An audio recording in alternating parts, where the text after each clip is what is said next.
Hello agents, and welcome to episode 32 of the Ingress Insights podcast, hosted by myself, PkmnTrainerJ. Ingress Insights is a podcast all about the 90 game Ingress, and in this week's episode we're going over the Naha Anomaly, which just recently finished, an update on the badges that have been added, and the Wayfarer challenge, which is currently ongoing. So first of all, I'll move in and cover the Naha Anomaly and all those results that have come in from there.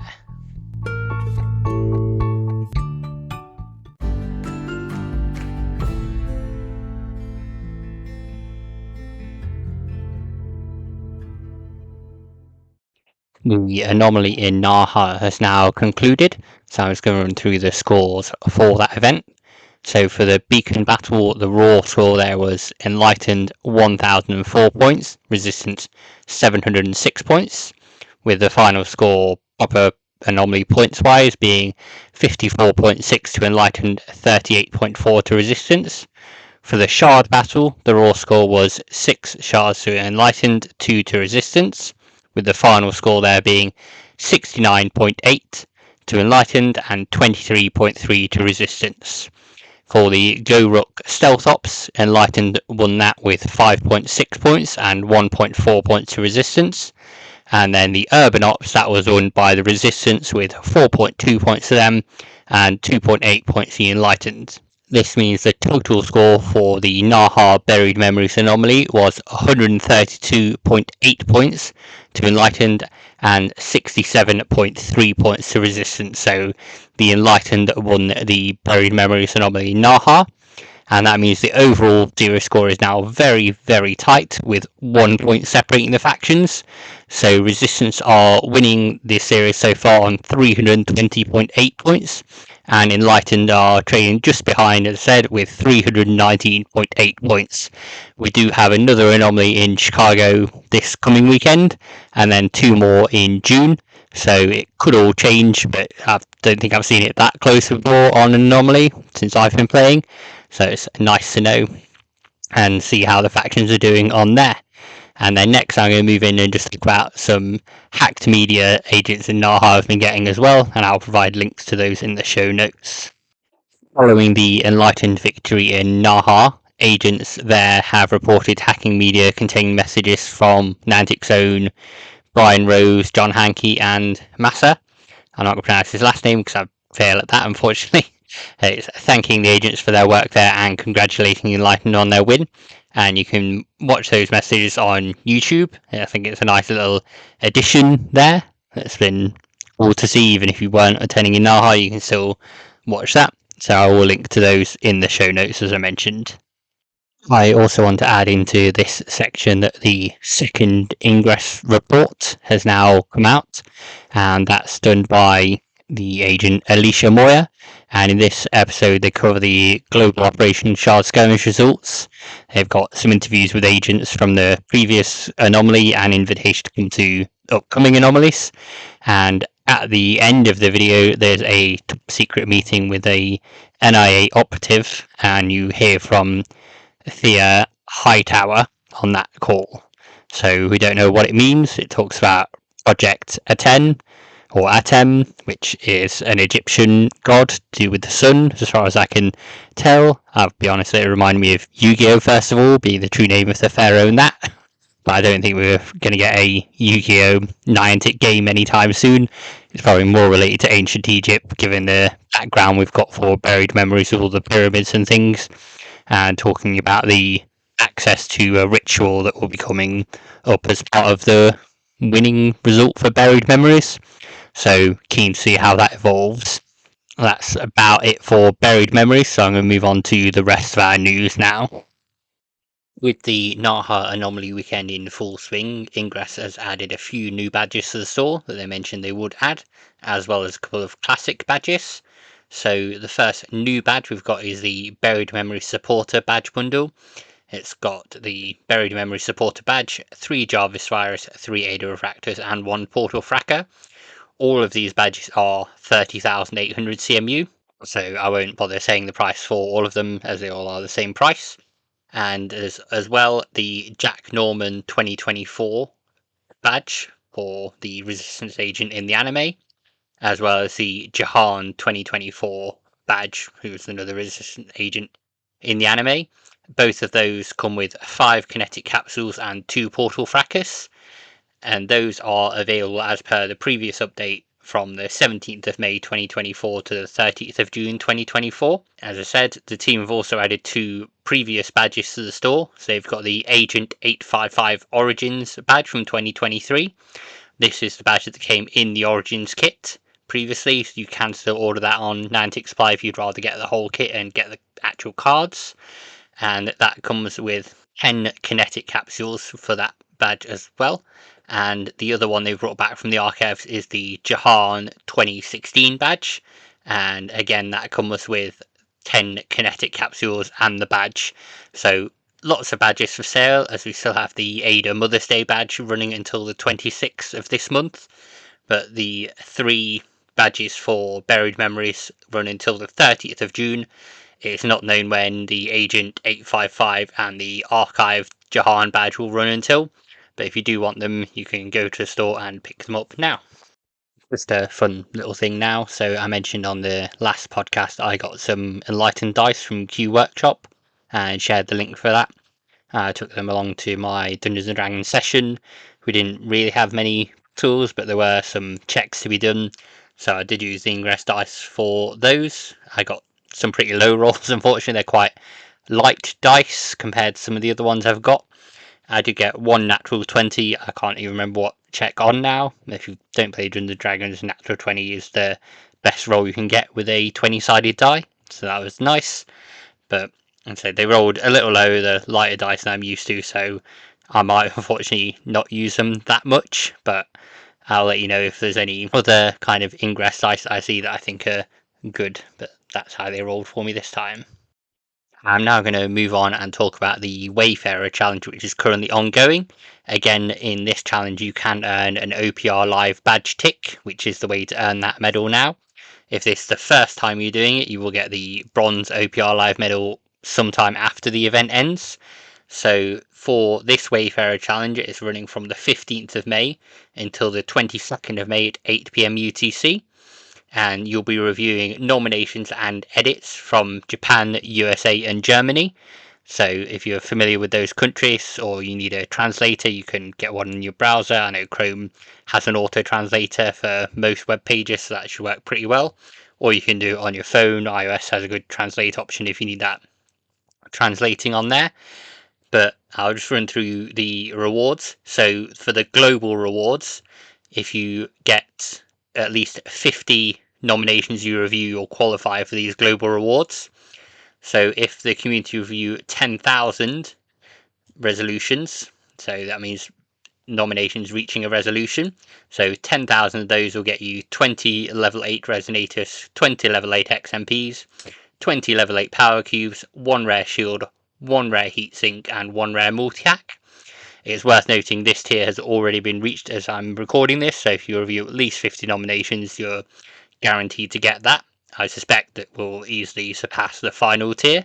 And if they reach 45,000 resolutions resolved, it'll be 25 level 8 resonators, 25 level 8 XMPs, 30 level 8 power cubes, 6 rare shields, 3 rare heatsinks, 3 rare multi-hacks. For 90,000, that's 30 level 8 resonators, 30 level 8 XMPs, 30 level 8 power cubes, 6 rare shields, 6 rare heatsinks, and 6 rare multi-hacks. And then the final level currently, because sometimes there's more levels added, is 145,000 resolutions globally. It's 30 level 8 resonators, 30 level 8 XMPs, 30 level 8 power cubes, 8 rare shields, 8 rare heatsinks, 8 rare multi-hacks, and 1 rare kinetic capsule. So those are all of the ones for the global resolution. Again, you need to do at least 50 reviews to qualify for those. Now move in and cover the personal rewards you get for doing a certain amount of reviews yourself. For the personal rewards, so this is you individually completing reviews. If you complete 50, as I mentioned, you qualify for the global rewards, but then no other personal rewards there. If you review 100 edits or nominations, you'll get 1 rare kinetic capsule and 1 Wayfarer upgrade. For 250, that's 2 rare kinetic capsules and 3 Wayfarer upgrades. For 500, it's 3 rare kinetic capsules and 5 Wayfarer upgrades. And along with that 500, it's also 1 badge point towards the OPR Live medal. If you don't have a badge point on it yet, that means you'd get the bronze medal, as I mentioned later on. The silver is at 3, so if you got your first one in the last Wayfarer challenge, you'll be 2/3 of the way there this time around. The rewards and the OPR Live badge tick aren't rewarded immediately. There is some time delay between these rewards being sent and the challenge finishing, and there'll be stats and things shared on how many got reviewed and things like that. If you want to participate in the challenge, you need to make sure you've got the setting on Wayfarer. So to do that, log into the Wayfarer page and go into your settings, and you'll see a setting there for challenge. Just make sure that's turned on, and then you'll start getting the nominations through. If you want to take a bit of a break and review your local area again, then you can switch that off, and all the reviews you've done will be saved. So you could reach 500, then turn the challenge setting off, and you'll still get the OPR Live badge tick and the other rewards. Those will be given out between the 23rd of May and the 5th of June. So it does end, as I said, on the 22nd, and then you've got a bit of time to go out and distribute those rewards to everyone. And they will come via email for the items. There'll be a code that you can put in the Intel website. And for the upgrades, those will be automatically applied, as well as the OPR Live badge tick. That will be automatically applied. You don't have to take any further action there. So I'd like to know if you're participating in this, if you think the rewards are good enough. Maybe there needs to be better rewards.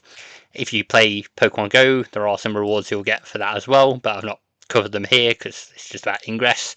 But just a little nice bonus if you do play another Niantic game. And I think there's also still some Peridot rewards, but I've personally stopped playing that, so I don't think there's any Peridot podcasts out there. But if there are, then I'm sure they'll cover that and mention that in their show. This seems also a good place to mention before moving on to our next section that I did put up a bonus episode poll in the free daily items in Ingress episode, and that got votes on there with people saying about a Wayfarer episode. So that will come by the end of the month, I would hope. And I'll probably cover over the Wayfarer challenge itself, as well as why I do Wayfarer and any questions about being Niantic Wayfarer ambassador. I'm happy to take those. I'll put a Q&A bit on this episode, and then I'll answer what I can. Obviously, I can't break NDA, but I can tell you some bits about Wayfarer and kind of stuff that we do. Most of it's already on the forums, but if you want to hear me say it, then that's absolutely fine. And say I'll put it in the Q&A on Spotify, and you can always use the email of ingress.insights@gmail.com if you do want to ask me any questions that way, and you'd rather not have them go through Spotify, or if you listen on a different service, they can come through that way. But that being said, I'll move on now to our next section.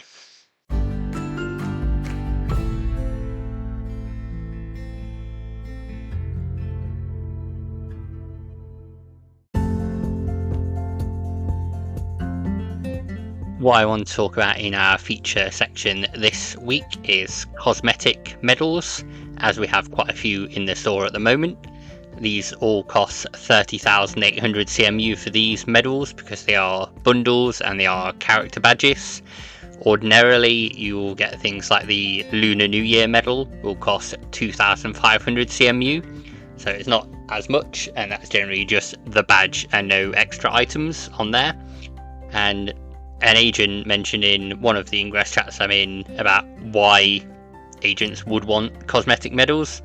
I think the same reason is why people want skins and things like that in games. We obviously don't have like avatar items and things like that within Ingress. Besides the few little icons we've got, there's not much of a way to express yourself, make yourself look like your character, your agent, whoever you want to do that. So some agents express that by getting the cosmetic medals instead and making their profiles look huge and having the medals on that they want on there. It's kind of similar to making sure you earn badges in the right order if you're fussed about that. Some agents will wait for certain medals to become available and buy them, or I know certain agents got the Ingress Origins kits and then redeemed them all at the same time, so they're all in a row on their profile. It's really just down to personal preference. I think we do have maybe too many badges in the store at the moment, but I can see that the team want to explore, see if they can make money. Obviously, that's a free game, they want to make money and draw people in. I still think it'd be better if we had a way to earn some free CMU in the game, so even if it was a little bit of premium currency every now and again without paying, that'd be excellent. But just want to give some thoughts on Cosmetic Medals whilst we've got loads in the store, and hope to hear from you whether you think they're worth buying or whether you're not bothered and you'd rather just keep all the regular gameplay medals and not fill up your profile, or whether you want all the badges from this season. So that's about it for features. It wasn't a massive feature thing, but I'll move on now and get everything wrapped up for you.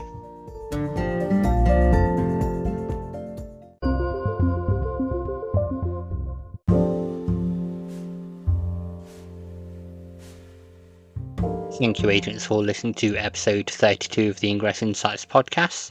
If you'd like to follow us on social media, you can do that on Instagram or Threads under the name ingress.insights, and you can also use our email ingress.insights@gmail.com if you want to contact us there.